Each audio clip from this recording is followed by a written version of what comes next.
uh, you'll be surprised that, if the Parsis can ever riot for anything, but I'm not surprised that they rioted to save street dogs.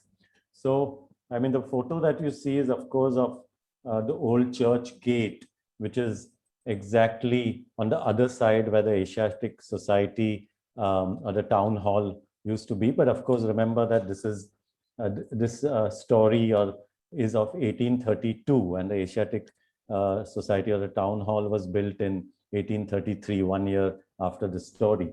But I don't know if you know that we inherited killing of street dogs from the British, and this must have happened sometime in the late uh, 18th century.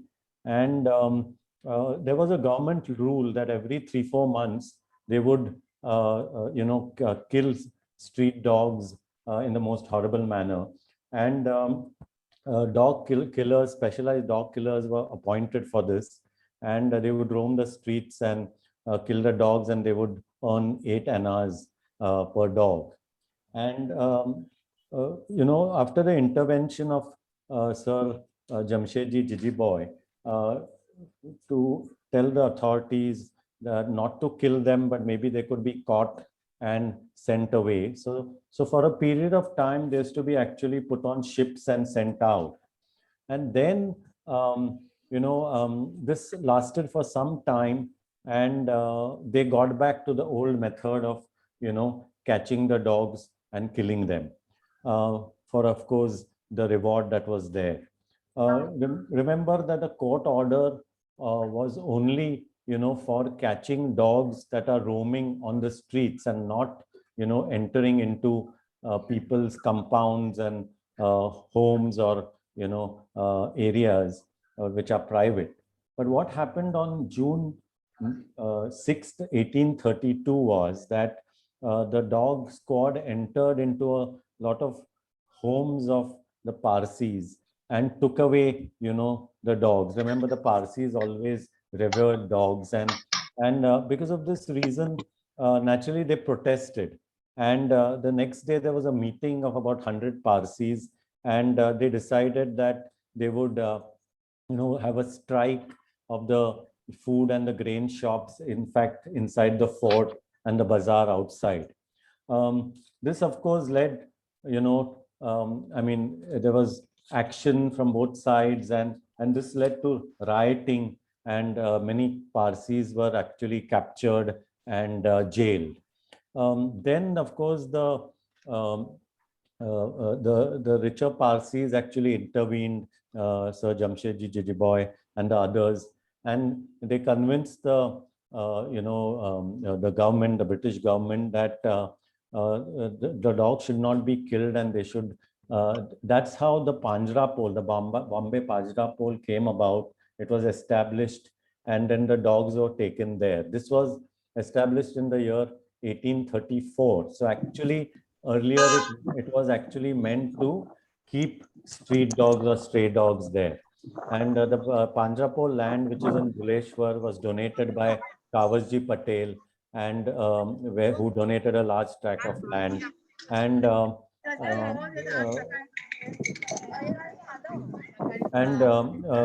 this was, of course, the trust was established by Sir J.J. I'm sorry, the Jamshedji Jijiboy and Amish Chand Shah. So that was the story of, how dog killing started. Um, the next is that, in India, of course, dogs were killed in the most horrible manner. There was a report of the Committee of the Prevention of Cruelty to Animals in 1957, and this was chaired by Mr. V.B. Gandhi. And these are all the different ways that terribly, dogs were killed. Of course, you must remember that free roaming dogs were caught, and if they were not claimed, they were destroyed on the fourth day. And, of course, this is all a part of the street dogs history, and I wanted to share this with you. In Mumbai, of course, about 45,000 dogs used to be killed every year.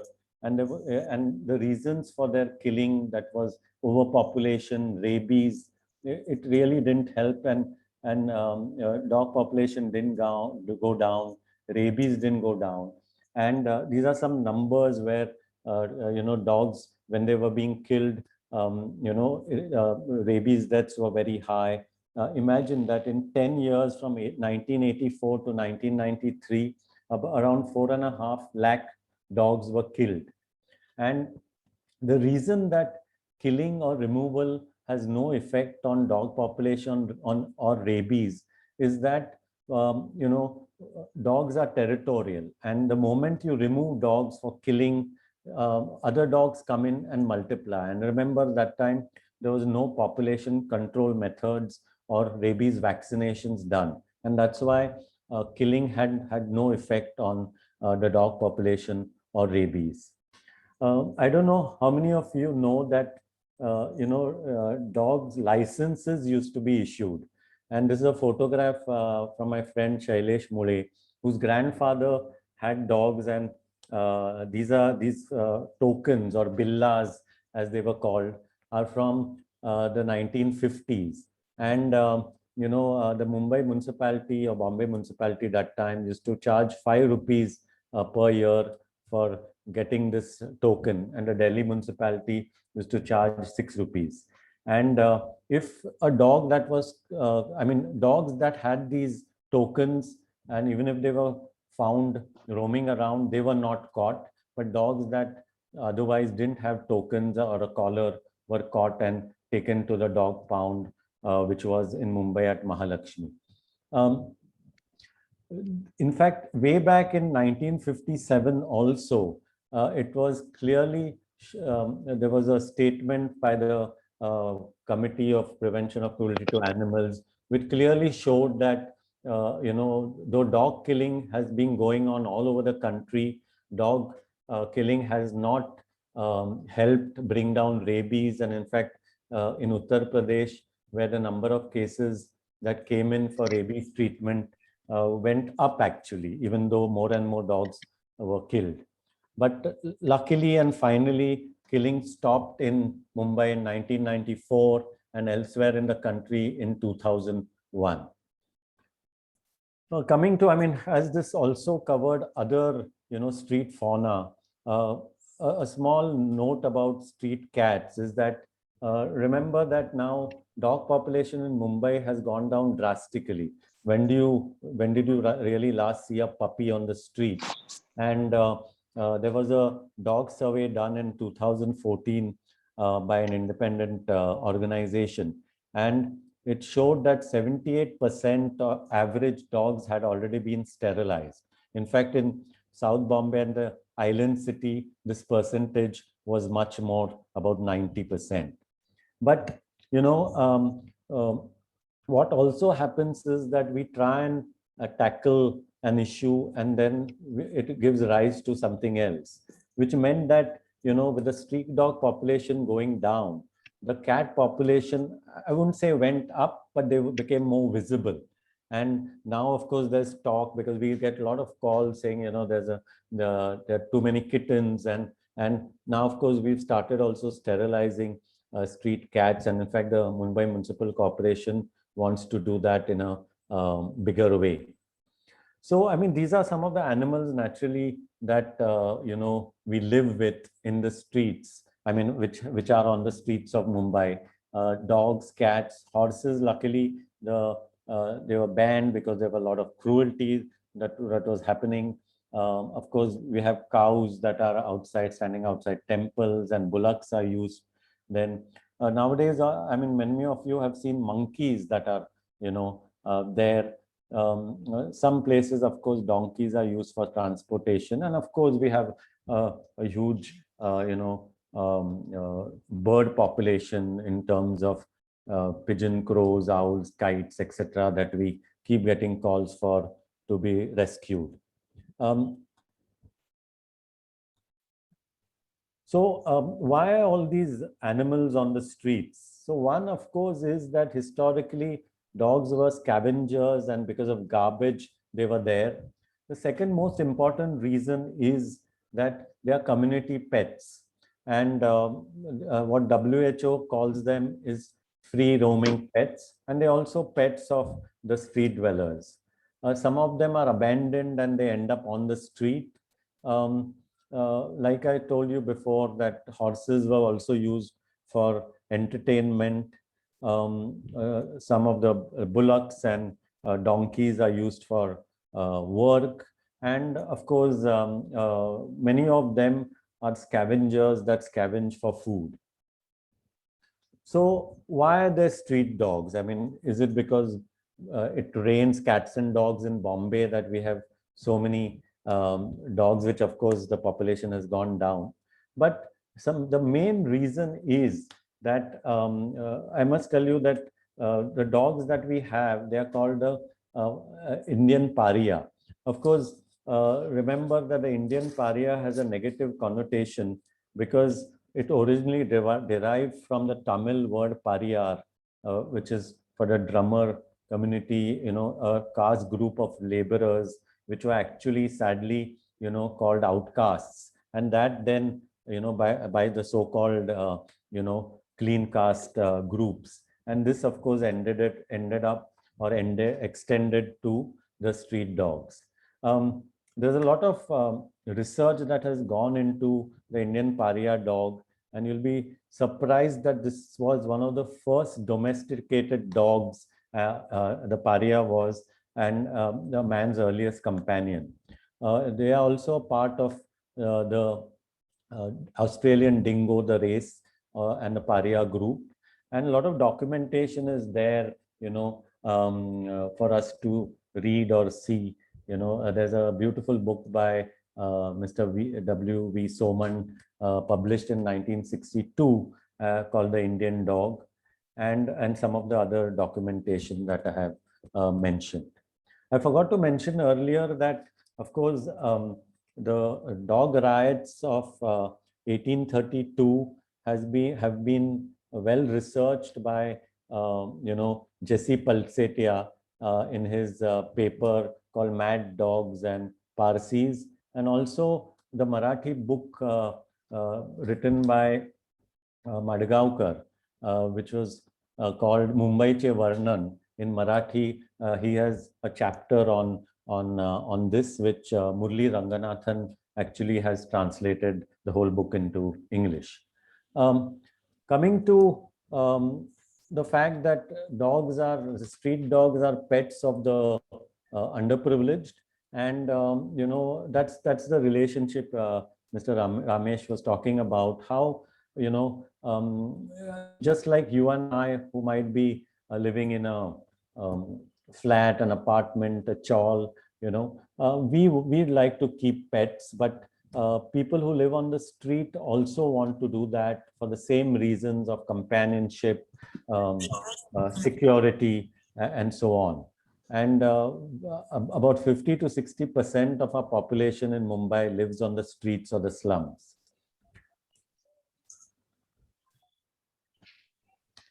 There are some beautiful stories that over the last 20 years that I have encountered, and I'd like to share some of those.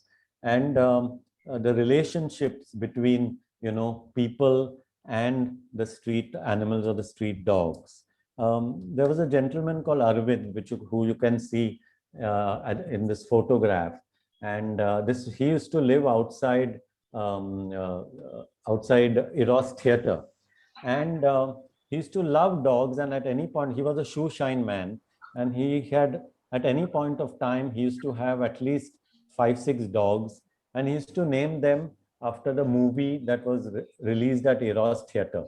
And remember, Eros Theatre was an English movie theatre before. So he had a dog called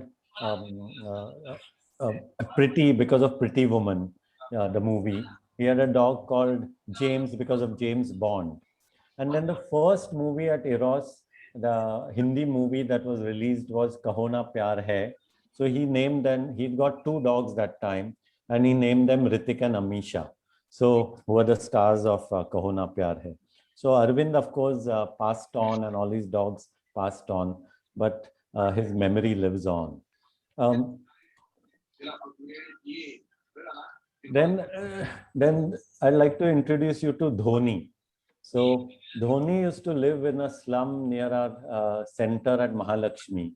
And this lady used to live in a 8 by 8 kholi with Dhoni, 2 other dogs, 3 cats, and four humans. And I used to always pass by, and I used to see that sometimes she used to actually leave Dhoni to look after the baby if she had to run a little errand close by. So this is the kind of relationship that Mumbaikars had or have with street animals. Or this gentleman who lives on the street and outside a school, and he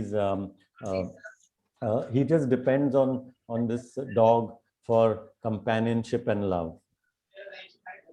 And of course, it's not only people on the street, but this is an old photo of Bombay House, the Tata headquarters, and this dog's name is Goa. And everybody has heard the story of the Bombay House dogs and how they have now actually this, and these are all stray dogs that lived around Bombay House, and now they actually have a little room and a kennel for them to stay. Or Vijayan at Churchgate Station, who's again a shoe shine man, and he used to look after. So with hundreds and thousands of commuters going up and down, you would see him getting on with his work, and you'll have always find dogs around him, giving him company. Or this lady who's actually a rag picker and works very hard, and she had brought in 2 puppies, and when I asked her the names, and she said one was Chowpati and one was Baikala, because one was picked up from Chowpati and one was picked up from Baikala. Can somebody put their mic on mute? There's a lot of disturbance. Thank you.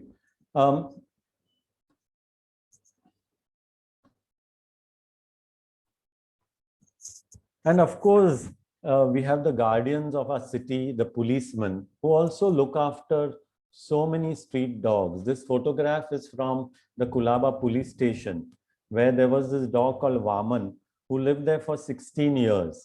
And everybody was proud of Vaman. In fact, they used to tell me stories of how he used to, when he was younger, he used to go with them on the van, on the beat, generally even in the night vigil.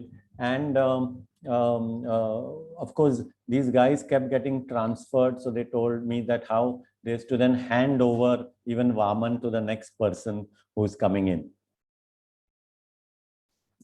And you will find such images all over the city where, this gentleman, who lived on the street, and this dog used to not only protect him, but also his belongings, whenever he stepped out to go to work.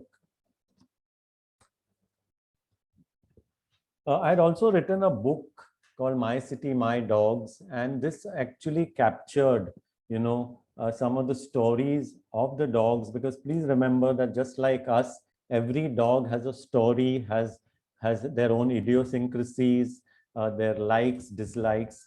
And there's to be a dog called Traffic, and this is at Fountain, the Fountain Junction. And he used to be sitting right almost very precariously in the middle of the road. And I used to chat with the traffic policemen, and they used to feed him. And they told me that, whenever they hauled up anybody for a traffic offense, he used to come and stand as if he's on guard. And they said that a last janam mein traffic police, he must have been a traffic police in his last life. And also there was Bush.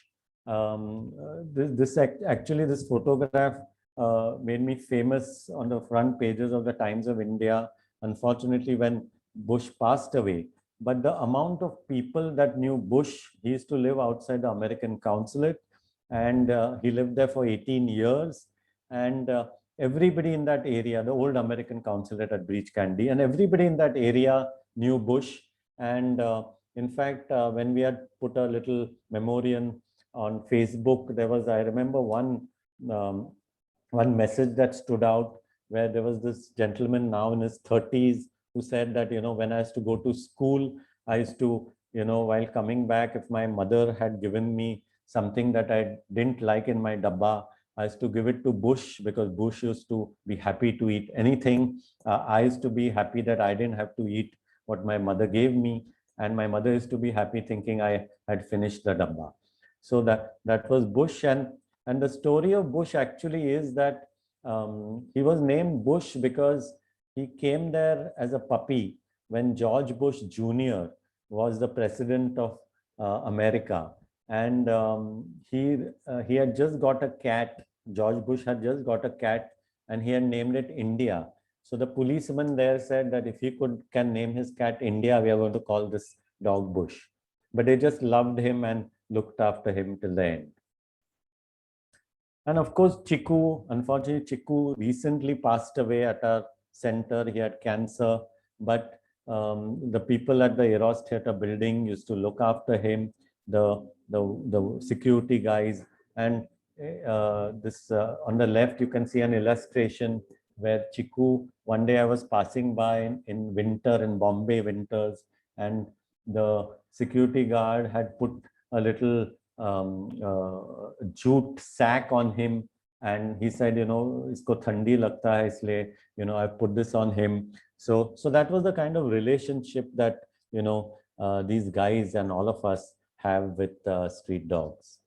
And of course, Captain, used to stay where Tendulkar trained. And this is the Katta of Shivaji Park. And you'll be surprised that Captain used to be a great runner. And a lot of marathoners would know him, because even when they were training, he used to run with them, right all the way up to Nariman Point and back.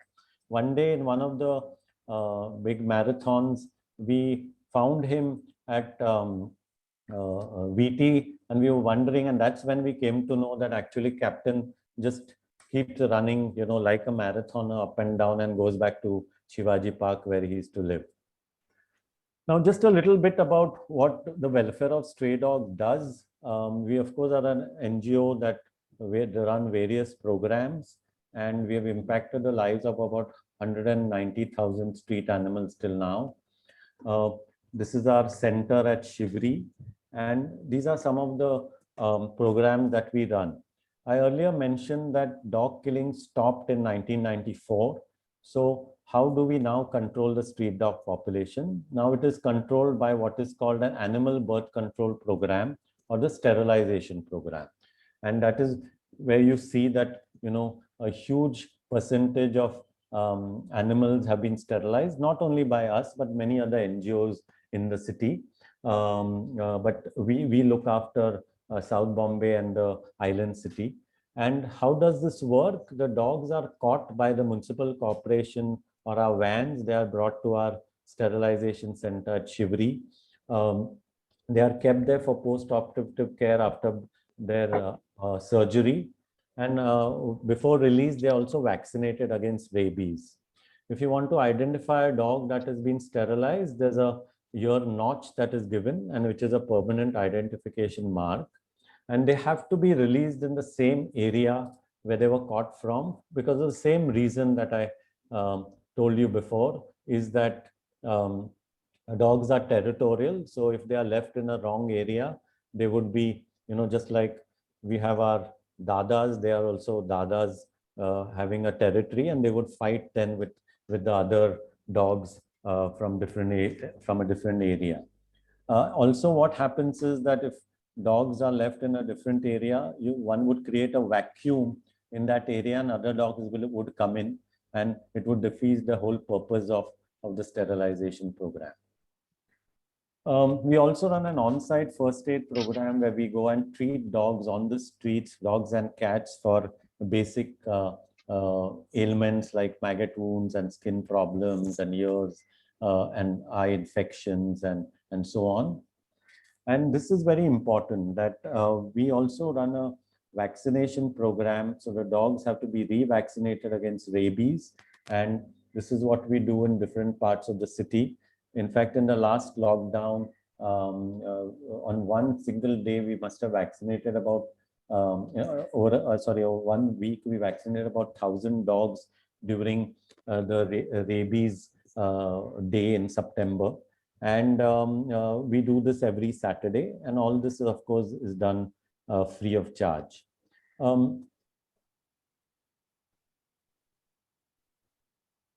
And we also do a lot of education, especially in schools and in municipal schools. Of course, right now it's all being done online. And especially, years back that we had done some research, and we realized on research on dog bites, and we realized that the percentage of dog bites in underprivileged children was high, because they are always in contact or face to face with street animals or street dogs. And this has really helped, us bring down dog bites, because you must remember that dogs don't bite unless provoked, and we just need to know what not to do. And we also run an adoption program. We promote the adoption of what now are called indies, and we tell people not to buy dogs but adopt. And all of you would be knowing how terrible the whole puppy mill industry is, and there's nothing called an ethical breeder. They just want to make money. In fact, just 2 days ago, somebody from my building called me, didn't know I was working with welfare of stray dogs. They said, I saw your photo, and do you work with welfare of stray dogs? Because I have some dog stuff to donate, and would you like to take it? And we said, yes, of course. And I said, but and because they said they had to give their dog back. And I said, what happened? And they said that they had got it from a toy poodle from a breeder. It was 40 days old, and it was very sick. They were first time dog owners, and it had something called tick fever or Ehrlichia. So this is what happens, when we buy dogs, and especially from unethical breeders. Remember that indies also are very low maintenance. They don't they are very acclimatized to our Indian climate, and they are very intelligent also. I mean, I think sometimes I feel that dogs cross the road better than many of us.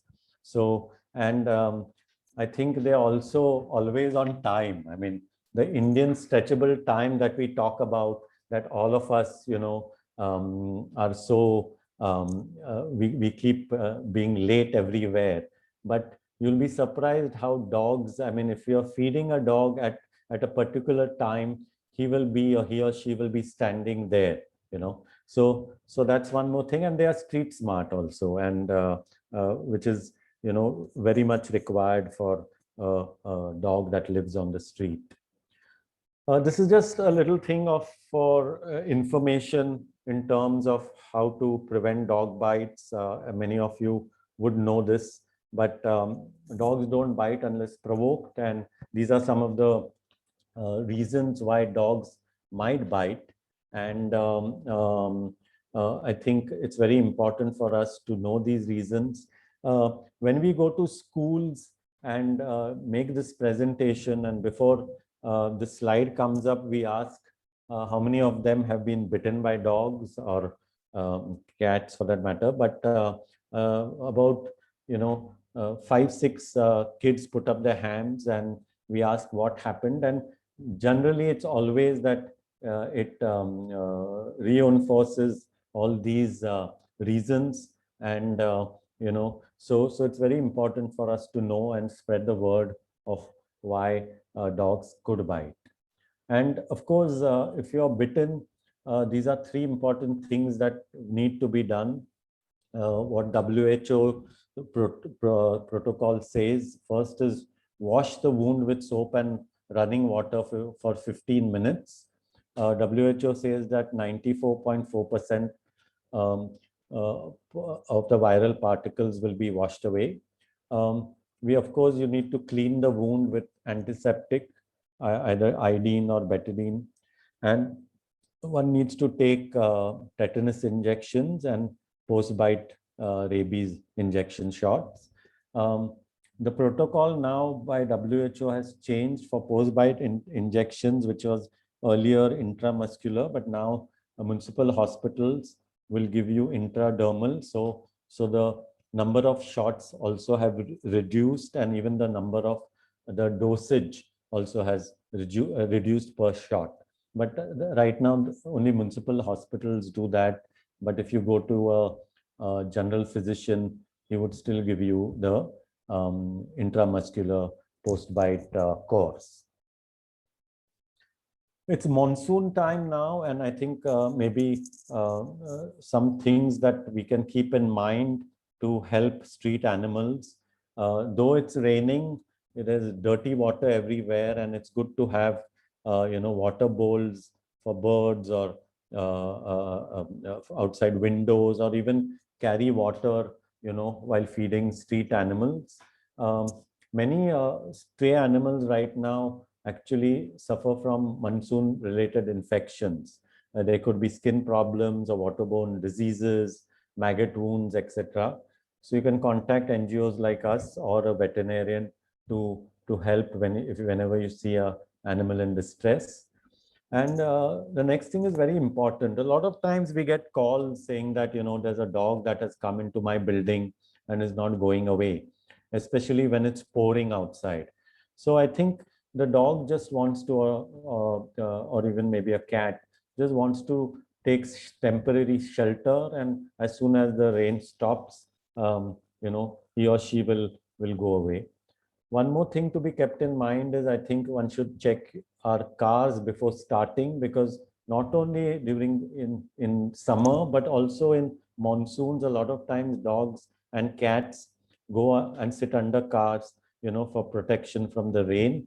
And it's best to check the car before starting. And this is my last slide. If you want to help, of course, we're all kind to animals, but look out if there are people who are cruel. You've read in the newspapers, there's so much cruelty that also happens. Though, of course, I must say that in my last 25 years doing this, I've met more kind people than cruel people. But remember, there's something called the Prevention of Cruelty to Animals Act, and people can be fined and or jailed for committing crimes against animals. If dogs in your or cats in your area are not sterilized, please contact the nearest animal welfare organization. Organizations like the Welfare of Stray Dogs do it free of charge, and we do come and pick up street dogs and get them sterilized. For cats, you might have to bring them to our center. Like I earlier said, adopt a street or a dog from any of our organizations. There are many others in the city also. Do spread awareness. You can volunteer with WSD or any organization. Think of donating or sponsoring projects for animal welfare organizations and support them. So thank you, and thank you for your time, and I'll be very happy to answer any questions that you have.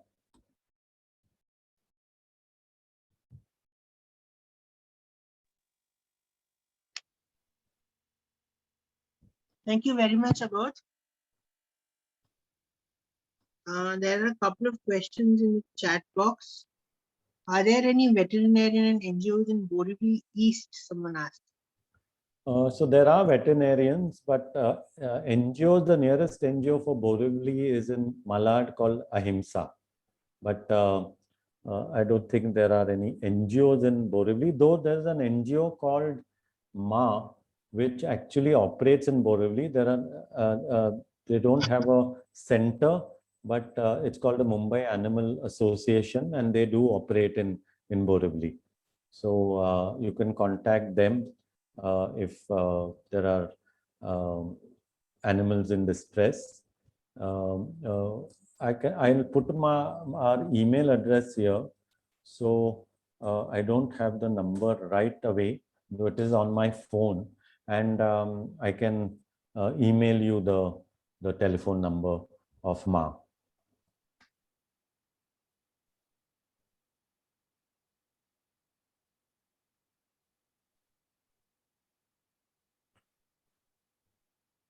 You can unmute and ask your questions.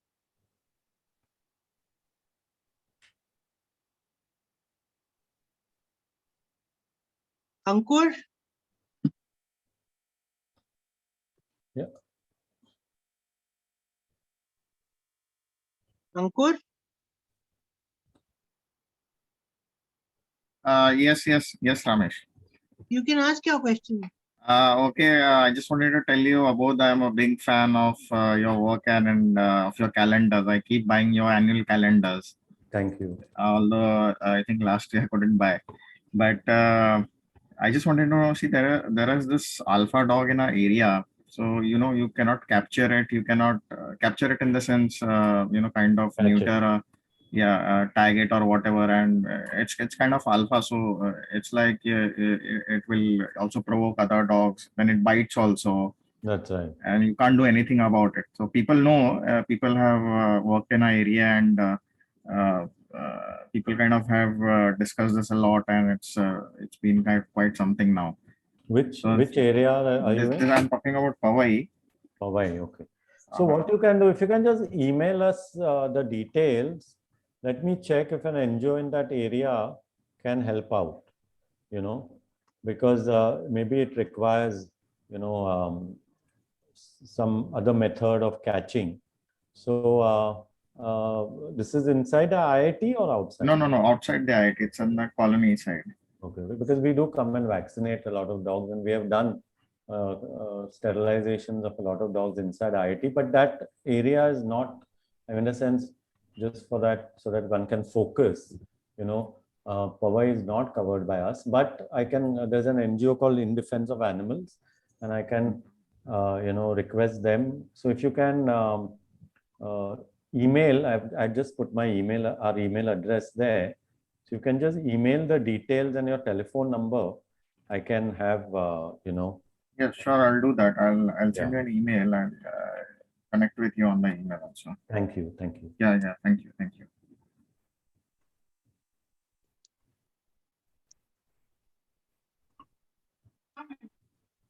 Dhruv has a You had question. said so. Yes, you were talking of the increased visibility of cats. Yes. Has that changed street ecology over time? Yes, it has, because, there's never been a cat census or a count done. But with practical experience, I thought that there always were more cats in Bombay than dogs. But because of the dogs, they were less visible.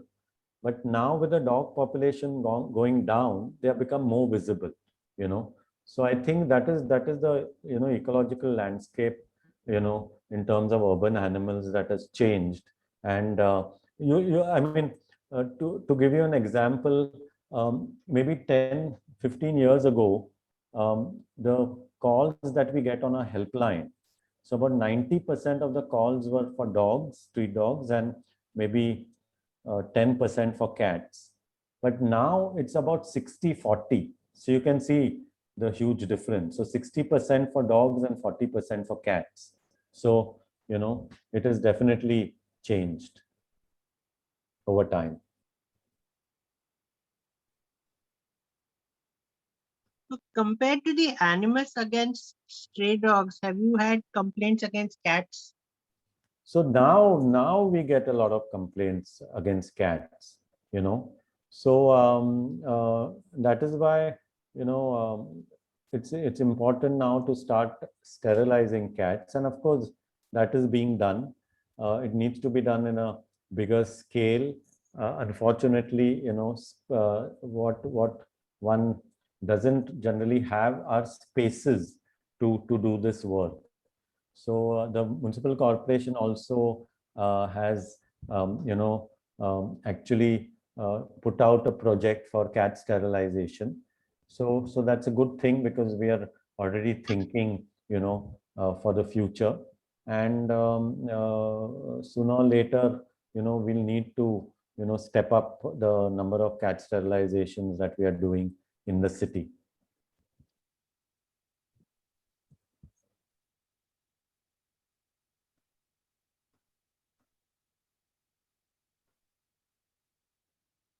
Dhruv has a question, how to associate with your organization to help. So you can volunteer with us. And again, if you can email us, and you can help out in different ways. Of course, thanks to the lockdown, a lot of volunteering was curtailed to online volunteering. But when things opened up and things are opening up with proper COVID protocols in place, volunteers come and walk dogs at our center, bathe them. We have, earlier we had fundraising opportunities where we used to sell products and calendars and so on, t-shirts. So I think, you can email us, and there are a host of opportunities, because we can take all the help, that is available.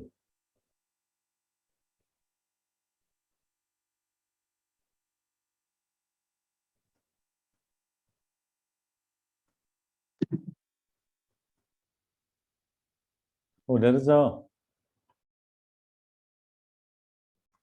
yeah, Miss Usha has written saying Thane still charges the license. I have a token. I have tokens. So the licensing system still goes on. This was actually a rabies control measure to ensure that all the pets have been vaccinated against rabies. So now they still give out licenses, but they do not give the tokens. Does Thana still give tokens? Miss Fleur, do you know? Yes, they give tokens. I have tokens for both my dogs. Oh, in Thane, is it? I Okay. have to go every year, present that token, present their vaccination certificate, and the renewal license. So it will be interesting to see what is the tokens nowadays, because if you see those tokens that I put up the photograph shared, they were quite, there's a collector's item with, the icons from the British, so I think, I wonder what tokens they give. But Bombay has stopped giving tokens, though there's a license fee of 100 rupees per year. Yeah, we've paid license fees, but never got a token. Yes. So I was quite surprised they still give tokens. That's good. The billas, as we used to call them. We have to pay 400 rupees a year license fee, and we get a little aluminium disc Oh, with okay. a number on it. Okay. Okay. Yeah, Abod, I had another question. This is Yes. Ankur here. Yeah. There's I don't know, someone told me that dogs stay in a positive area and cats stay in a negative energy kind of area. Is that, so? I think so it's a myth, but really, could you just suggest? I can see somebody I know, Neeta, who will answer that question better, because you'll be surprised that I've always had cats at home, never dogs. Okay. So I don't think that is true.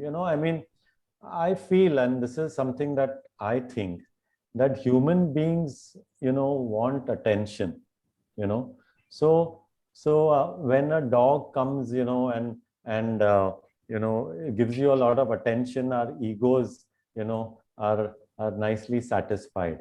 I think Miss Fleur won't like what I'm saying, but cats, have a mind of their own. So there's a saying, right, that if you have a dog, he thinks you are God, and if you have a cat, he or she thinks she's God. So I think, but if you look at the kind of love and attention that they give you, you just need to keep a cat as a pet to know that. So I don't think there's anything about positive or negative. I think both animals have their own kind of behavior traits, and a human being, I think, looks at a dog, more as a companion animal because of all the attention and the slurps, etc., that it gives you.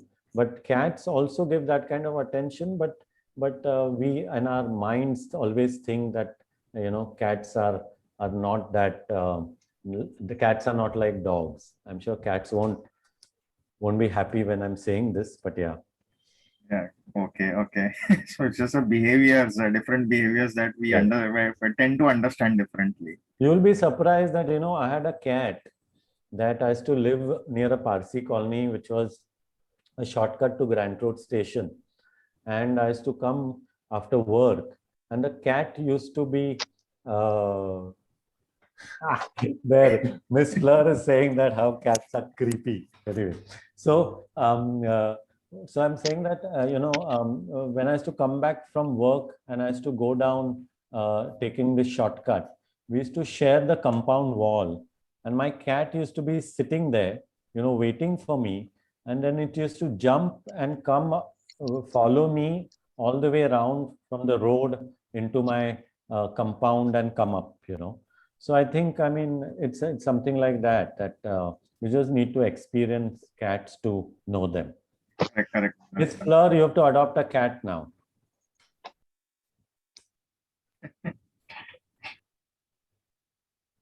Miss Fleur, of course, I know very well because she was my history teacher in school, and of course, everybody knows she was the vice principal of St. Xavier's and an amazing historian. So one thing I won't agree with her all is about cats.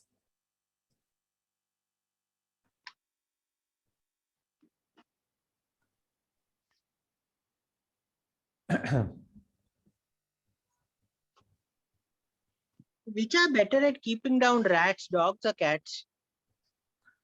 Sometimes I wonder now that, I've seen over time that now dogs are scared of cats and cats are scared of rats. But generally, I mean, it is said that if you have a cat, the rats will stay away.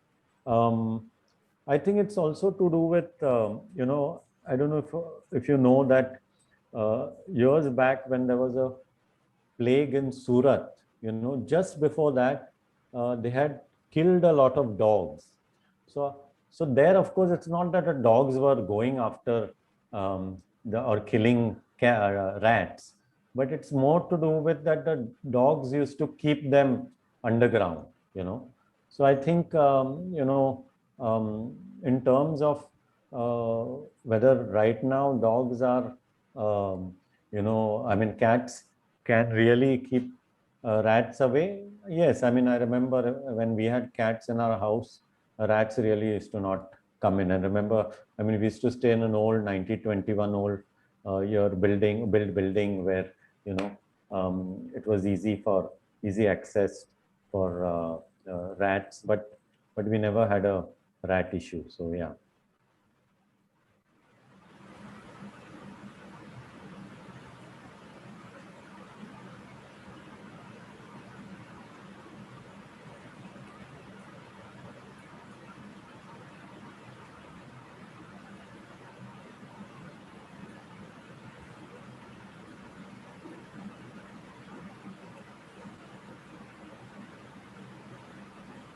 So we clearly seem to have cat persons and dog persons.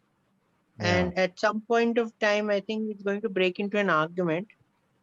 And So I'll have to be before that, I have to be the mediator because I'm both a cat person and a dog person. So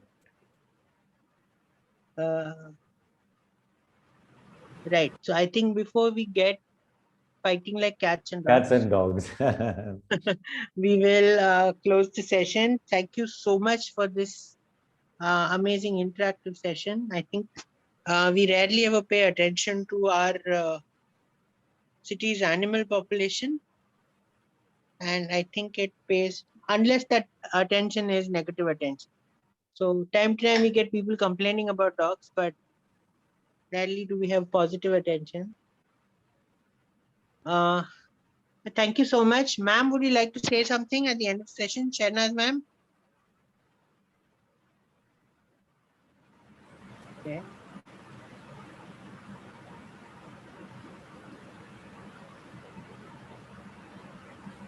I think ma'am has dropped off.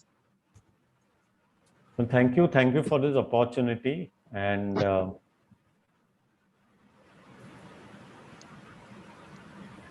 Thank you very much. I know we are a group focused a lot on heritage and stuff like that.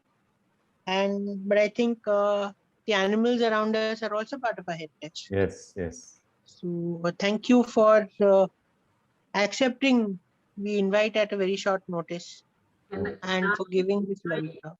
Can you hear me? Yes, Crispy ma'am. Yeah, I'm a dog lover.